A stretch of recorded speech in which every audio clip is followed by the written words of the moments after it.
Le 18 juin 2014, l'INP Toulouse, l'EMAC, l'INSA de Toulouse et l'ISAE ont organisé à l'ENSIA 7 la journée « L'innovation pédagogique dans tous ses états ». Cet événement a permis de découvrir, à travers des sessions de posters, de vidéos et de rencontres débats, de nombreuses actions de formation innovantes conduites par les enseignants-chercheurs. Alors en début de matinée, on a pu bénéficier de 3 témoignages sous forme de vidéos qui étaient des vidéos réalisées autour des expériences d'enseignants particulièrement innovants. Et c'était, c'était vraiment extrêmement intéressant.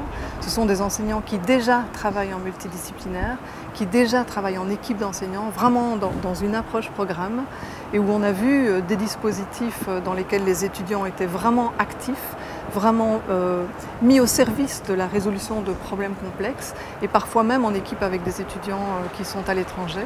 Donc c'était de magnifiques exemples qui ont donné lieu à des débats très intéressants. Je proposais une conférence débat, donc où d'abord il y a eu une présentation suivie d'une discussion avec les enseignants-chercheurs qui étaient présents dans la salle. Et la conférence portait en fait sur l'innovation. Donc on a commencé par définir.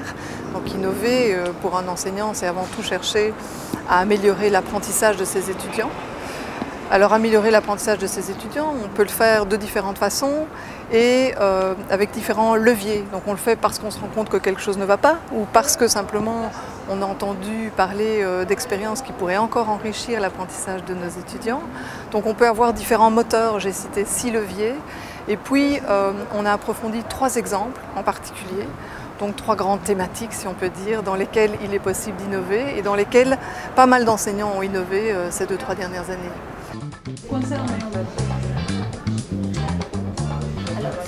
Je vais animer tout à l'heure un atelier, une table ronde en fait, pour discuter ensemble du sujet TIS sans thune. Alors pourquoi TIS sans thune? Parce que avec les collègues avec lesquels je travaille, on s'est rendu compte que finalement un frein souvent à la mise en place des TIS, c'est le coût des investissements. Il faut acheter des logiciels, il faut acheter du matériel. Et l'idée c'était de montrer ce que l'on peut faire, qu'on discute entre nous de nos expériences puisque nous provenons de différents établissements. Qu'est-ce qu'on peut faire à partir de logiciels libres, de logiciels gratuits, qu'est-ce qui est facilement ou qu'est-ce qui existe même déjà, qu'est-ce qui est déjà à disposition de tous les enseignants.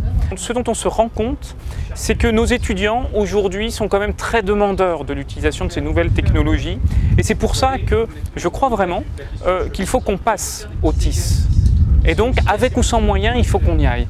Et j'espère que cette table ronde va permettre à tout le monde de repartir avec les bonnes idées, les bonnes expériences des autres. Les cours d'amphi sont quelquefois, disons, peu efficaces. Les étudiants disent souvent ennuyeux.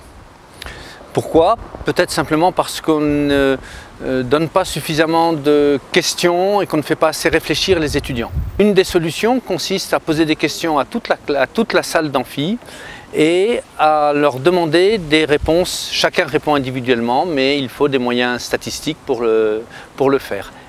Ensuite, l'enseignant, selon les réponses, peut ou bien reprendre d'autres explications, ou donner simplement la réponse, ou mieux, lorsque un nombre approprié d'étudiants n'a pas la bonne réponse, faire discuter les étudiants entre eux pour recommencer à poser la question 2 à 3 minutes plus tard. L'expérience montre que les étudiants assimilent beaucoup mieux les concepts. Je veux dire qu'il y avait beaucoup de dynamisme. Et je pense que tous ces enseignants qu'on a vus aujourd'hui sont déjà des enseignants quelque part en progrès et en projet par rapport à l'apprentissage de leurs étudiants, ce qui est un très très bon signe.